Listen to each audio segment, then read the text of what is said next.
सिर्फ शबाना ड्रामे की अगली किस्त का नया प्रोमो आ चुका है, जिसमें आप देखेंगे कि शबाना बिलाल बावले के सामने परेशान खड़ी है, क्योंकि इस वक्त इसे कोई भी लड़का चाहिए शादी के लिए।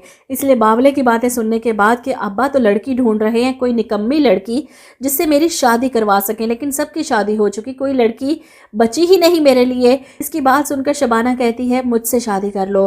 बिलाल हैरान परेशान, और शाम में ही वो अपने माँ बाप को शुगन की मिठाई और तोहफे तोहफ़ के साथ लेकर शबाना के घर पहुंच जाता है। शबाना जो अपने कमरे में बैठी थी, इसकी खाला की बेटी आकर बताती है कि शबाना बाजी, बाहर दुल्हा भाई आए हैं।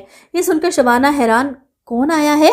बाहर निकलती है तो बिलाल को अपने माँ बाप के साथ बैठे देख हैरान होती है। बिलाल की माँ आगे बढ़कर इस पर शुगन का सुर्ख दुपट्टा डालती हैं कि रिश्ता पक्का करने आए हैं हम। बिलाल हैरान और बेयकीनी से शबाना को बैठा देख रहा है, क्या वाकई ये मुझसे शादी करने के लिए तैयार है? इसके बाद आप देखेंगे कि झटपट घर पर ही इन दोनों की मंगनी का फंक्शन रख दिया जाता है। बिलाल अंगूठी पहनाता है शबाना को, और शबाना को अपने माजी के 7 सालों में गुजरे सलार की याद आ जाती है, जिसने इसे अंगूठी पहनाकर कहा था कि अब तुम मेरी हो। इसकी मंगनी के फंक्शन पर ही इसकी बेकरी में कबीर और इसकी दादो आती हैं।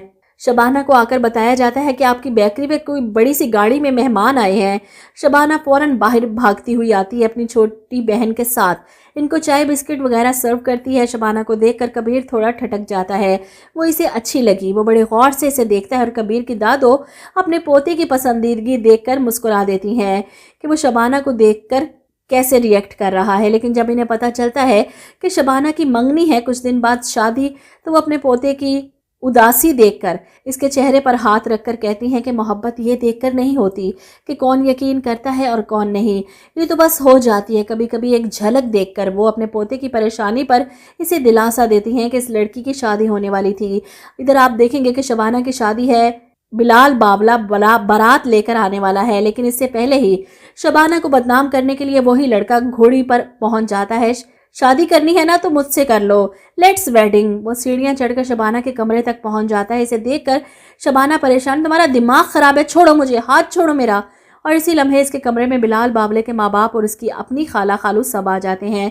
शबाना को इस लड़के के साथ देखकर सभी इस पर शक करते हैं, और लड़का भी यही कहता है, मुझे इसने खुद बुलाया है शादी के लिए, मेरे साथ भागने वाली थी। इतना बड़ा इल्ज़ाम, शबाना तो तड़प जाती है, झूठ बोल रहा है ये। लेकिन आंखों देखा कौन झुटला सकता है, इसीलिए बिलाल बावले का बाप ये बारात वापस ले जाने की बात करता है। शबाना के खाला खालू इनकी मिन्नतें करते हैं, इनके पाँव पड़ते हैं, लेकिन मुझे लगता है कि शबाना की बारात वापस चली जाएगी। बिलाल जो जाना नहीं चाहता था, वो शादी करना चाहता था शबाना से, इसे यकीन है शबाना पर, लेकिन इसका बाप ज़बरदस्ती इसका हाथ पकड़कर इसे वहाँ से ले जाता है। शबाना रोकती रही, समझाती रही कि मैं बेकसूर हूँ, तुम तो जानते हो मुझे, लेकिन इसकी कोई नहीं सुनता, और यूँ एक बार फिर से इसकी शादी टूट जाती है।